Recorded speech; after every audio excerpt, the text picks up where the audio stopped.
Hi, I'm Hilary Hahn. I'm here with, Avner Dorman. and you are a composer. I am a So, composer, yes. what are you working on these days? A big piece that I'm working on now is called Uzu and Muzu. It's a piece for children, narrator, two percussionists, and orchestra. I'm writing it for the Stockton Symphony. Mm-hmm. I'm finishing a song cycle for Don Upshaw and Bridget Kibbe for voice and harp. And I'm writing a piece for oud, piano, and viola, which is a very unusual ensemble. So, Have you written for all of those ensembles before? Are any of those new to you? well, voice and harp was quite new because I haven't written a lot of vocal music. I definitely haven't written a lot of harp music, but definitely not just with harp. So it's more or less done the piece. But that was a pretty big challenge. The narrator to percussionists and orchestra. I write a lot for percussion and orchestra, so that's something I've never done a narrator piece. So again, I guess that's new, and I'm learning a lot about that. And I've arranged stuff with oud, but I never wrote a original piece for oud. So yeah, it's all new. It's all new. How do you write for a narrator and music?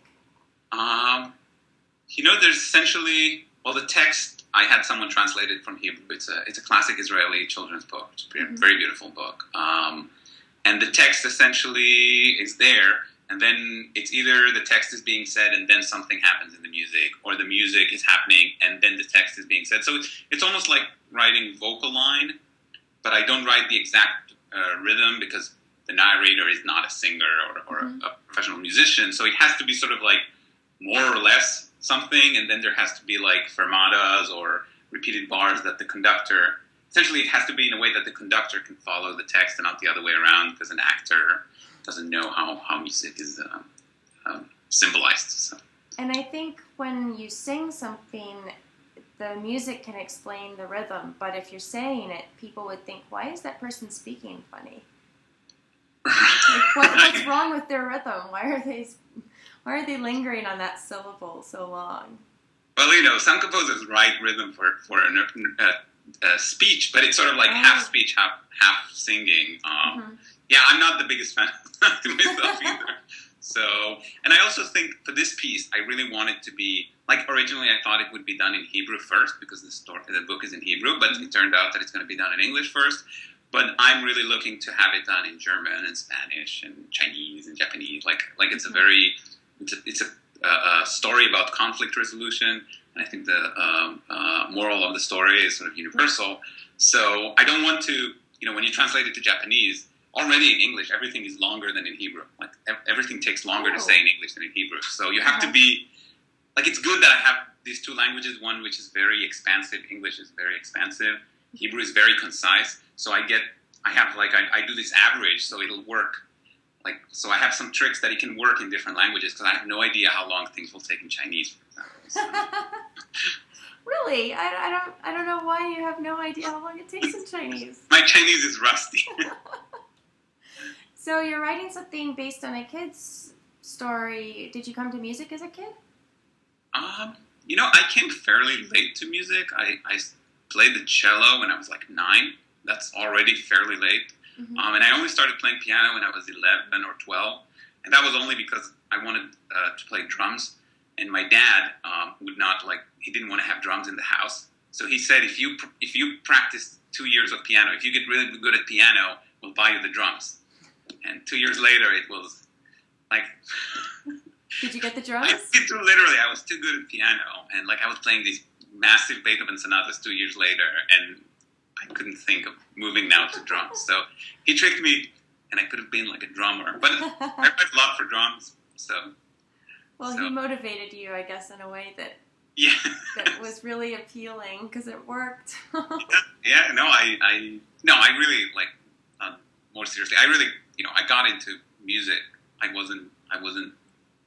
didn't like classical music before then. I was more, I liked what kids liked. So, but then I found a big world in classical music, and that was about it. But comparing to most people, I don't know about yourself, but to most people who end up being professional, definitely soloists or composers, usually start earlier. So I had a whole childhood without practicing before.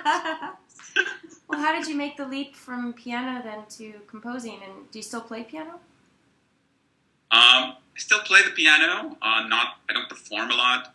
There are a lot of people who play the piano a lot better than me. Or better than me. So I wouldn't. I think it's a misuse of resources for me to perform. I was really, from the very beginning, like as I started playing the piano, it was pretty obvious that I was more interested in doing my own thing than doing what Beethoven wrote or Mozart. I played a lot of Bartok as a kid. And this is part of my attraction for writing music for children, that I think Bartok did something great for children for all times by writing so many pieces for kids. Like when I would practice scales, I would always practice different scales in different hands. My teacher would go crazy. I would never play like the same key together. So, and I would take like the Beethoven sonatas that I would play, and I would change the key of one of the hands and see what. So I think the inclination was there. I also had a computer. Do you remember the Amiga? I was not a computer child, so yeah. I am. Well, you're also younger, so in the computer world, it's a big difference. Every year is a huge difference. When I was like 13, 14, bar mitzvah age, that's when you get like the big present. I got an Amiga computer, which was like this really advanced computer with music and graphics that probably would look like crap today. But I started composing. I think a lot of it had to do with that, having that computer and having access to a notation software. So I would write stuff on it, and it would play back. And so I guess that was like I was writing anyway on the piano, but I didn't notate a lot of it. And once you notate, you have to like figure out form. Suddenly, like you start noticing other things.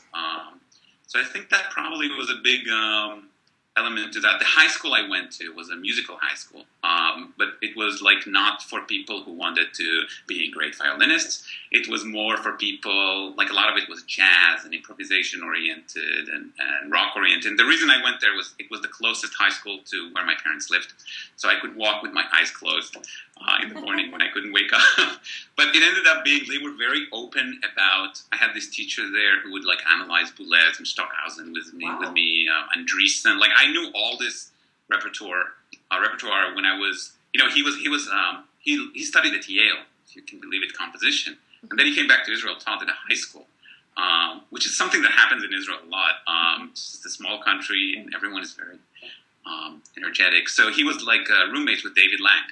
So when I was 16, I knew a bunch of David Lang pieces, who was really very young at the time. So I had sort of this like cutting edge education in composition in my high school, which I think made a huge impact on my wanting to be a composer, because you get exposed to all this great music. It was also close to rock music, a lot of this stuff. So I felt like, oh, this is not boring. I can I can do this. This I can do. It's a really unique experience. I don't think many people would have had that, even that opportunity, not to mention that kind of immersion.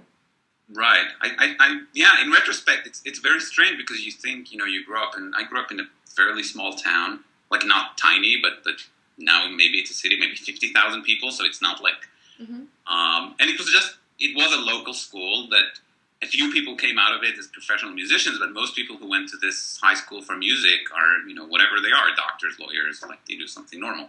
But I think the quality of the teachers there was broadly so high. And then when they had a student that was really curious and motivated, okay, I have this score of Gruppen.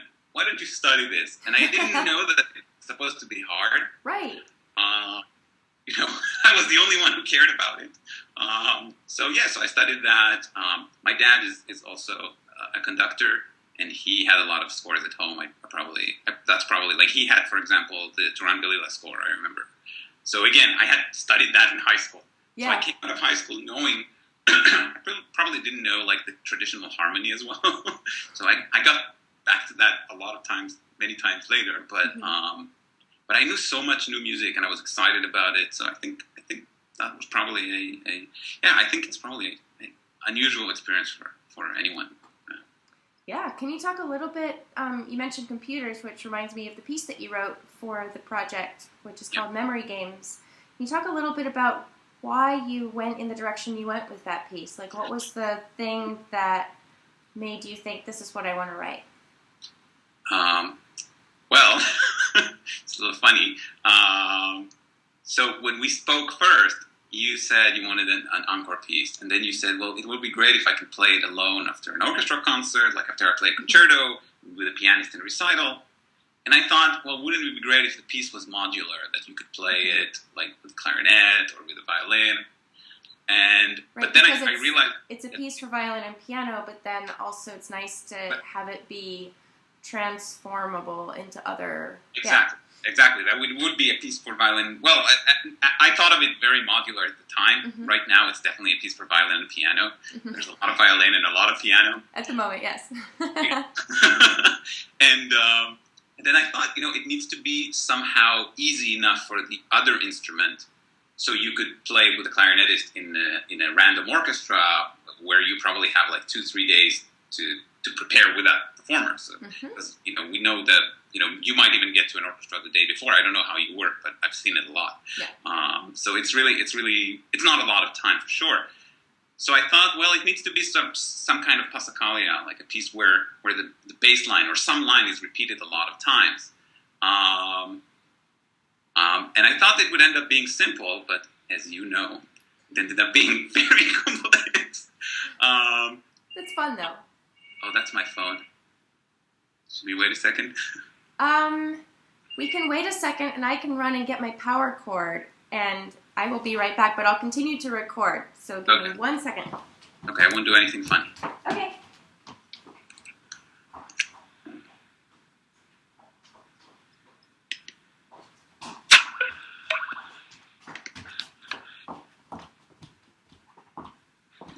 Let's see, I have the power cord.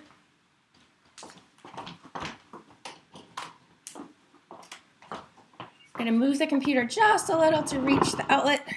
Okay. See, the computer is moving. So now I can do the answer to your interview with the fish. I can interview the sofa. Yes, or the sofa could interview you. Or the sofa can interview me, yeah. I'd rather be the fish, though. Okay, so we're back in business. Yeah, so, and when I thought about that, I don't know, I just remember that game, Simon, my best friend growing up. He had a Simon. I didn't. So I would go to him to play the Simon. It was like, and I was very, very good at Simon. Because I don't know if you've played this game, but the colors and the numbers, it sort of like gives you a sequence. And it goes like, boop, boop, boop, boop, boop, boop. And as it adds more and more, every time it's the same sequence as before, plus one more color / note. And it gets really, really quick. And I was really, really good at this. I always loved playing it, and at a certain point, it's so quick you can't possibly get it. So I thought, well, this would be interesting to take the Passacaglia, which is a repeated thing, and then start adding the notes. Like you're sort of the like one of you is the game, and one of you is the person trying to remember like what the notes are. And then I started working it out, and I thought it would be cool where like so you have this thing repeating in both lines, and one of them starts having added notes, and so they're drifting apart. Coming together, drifting apart, coming together, which but people watching this might not. So, yeah, that was the thought. I thought it would be a like an interesting take on Passacaglia on one side, and a fun thing to follow for an audience member because the concept is simple enough, I think, to actually hear everything that's going on. It ended up being a very complicated thing to actually write, and I'm sure it's very complicated to put together in performance. So. Well, in what way was it? Can you elaborate on that? How it was complicated to write? Well, the rhythm that I chose is in 7/8 or 7/16, something like that. And then every time I add notes, essentially the time signature of the violin is not really like the violinist cue. When I add like an eighth, suddenly it's 8/8. But both keyboard and the violin need to have the same bar line because otherwise you can't really. And it's very fast too. And then when I add 16th, we suddenly have like fractional time signatures, theoretical time signatures, and the notes start getting over the bar lines, and so it's in a way, it's a limitation of the way we notate music in Western music. I think there are a lot of limitations. I mean, there are a lot of things that are kind of simple to explain or listen to, but when you look at them notated, it's very, it's like, what? And you have to get it in your system so that then it's simple again. Right. And so yeah, I think that was sort of a big part of the complication, that it gets, it's a little bit like in chaos theory, in physics, that you have like a little thing, like everything is in motion with each other, everything is like together, and then there's like that butterfly that comes in and does a little thing, and that disrupts everything. So in a way, this piece is like that. There's like the notes that you have added are like little butterflies. They don't seem like much, but then they disrupt all the order. So, but on the other hand, as a composer, I find it fascinating because you start getting these, I would say it's like dissonance in old music, but now you have to somehow resolve it. Like, how are you going to resolve it? So it was an interesting, very interesting challenge intellectually. And I think the funny thing is that someone listening to the piece probably wouldn't know any of this. Like, they would think, oh, this is sort of cool and jazzy. Yeah. And dance PC. Like, it doesn't... You don't have to know any of the background of a piece when you listen to it. Right. Like, there's no need, but it's interesting to see where it came from. It's also interesting for me as the player to hear... To know this. Oh, yeah. I'm hearing some of this for the first time right now. So it's interesting because I work on a piece, I perform it, and then little things I find out along the way kind of inform hunches that I had, or surprise me, or explain things that I was curious about. And this piece isn't just all fast or all punchy or complicated to notate. I mean, there's a lot to it in the character of it that comes across past all of that. This is just the background. And also the piece turns lyrical at the end, so it changes direction, and in the middle it kind of goes sort of like quiet and wispy a little bit in certain parts of the instrumentation. So at least that's what I've... You're absolutely right. It's and again, it's like the old Passacaglia where you have these variations, and like I'm sure you've noticed that all those slow sections... We should explain what a Passacaglia is in case people don't know. Passacaglia is just a piece where the bass line repeats again and again and again. It's the same bass line, and was very common in early Baroque. Bach wrote a million of them. It's also a repeating harmony, I think. Right, like the Pachelbel canon. Pachelbel wrote, I think he wrote the most Passacaglias. I've studied a little bit of his music. He wrote almost like half of his pieces are Passacaglias. And it's a cool thing. I think it really, I think we relate to it today because popular music is usually based on a Passacaglia today. So like in minimalism, what is minimalism? That's like Passacaglia, taking over the world. So I think it's a very relevant form for modern days, and again, you're right, there's like a lyrical section, and there's a more ethereal section, and there's like a jazzy section. They're all based on the same line, and even the last lyrical section, that last one, I just didn't know, with all the energy of the piece, I was sort of looking for an end, and it just felt like if I add more and more and more, it'll only be like, I don't know, disappointing. So I felt like what could be more than all this excitement? Oh, something personal and lyrical. And there's a little wink at the end, a little joke with the final chord, which is like, a lot of encores end like that. Yeah, people have been liking that ending a lot, like that last little... Yeah, I'm glad. It always gets acknowledgement from the audience in its own way. Yeah, so I'm glad that it communicates. But yeah, definitely the piece... It covers a lot of ground. It's not just a couple little things that are repeated over and over again. You don't realize this is repeated over and over again because it transforms.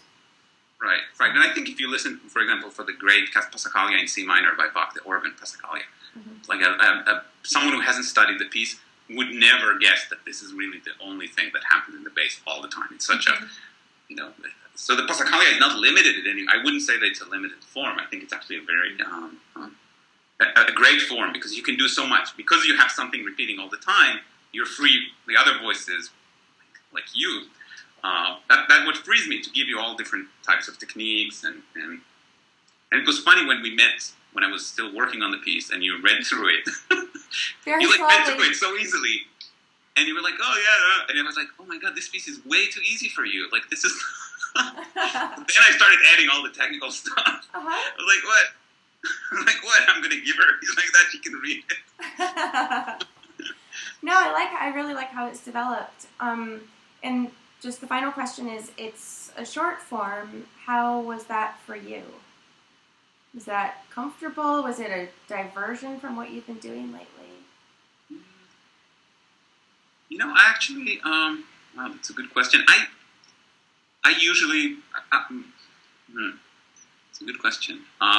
You know, even when I write like a long piece for orchestra, usually it's made up of either short movements or shorter movements or shorter sections at least. To me, that's not so. And should I say that the piece is not that short? I think from the encores people wrote for you, it's probably on the longer side. Mm-hmm. Yeah. Yeah, it's probably like 5 minutes or so. For me, I always like to sort of like say what I have to say and then stop.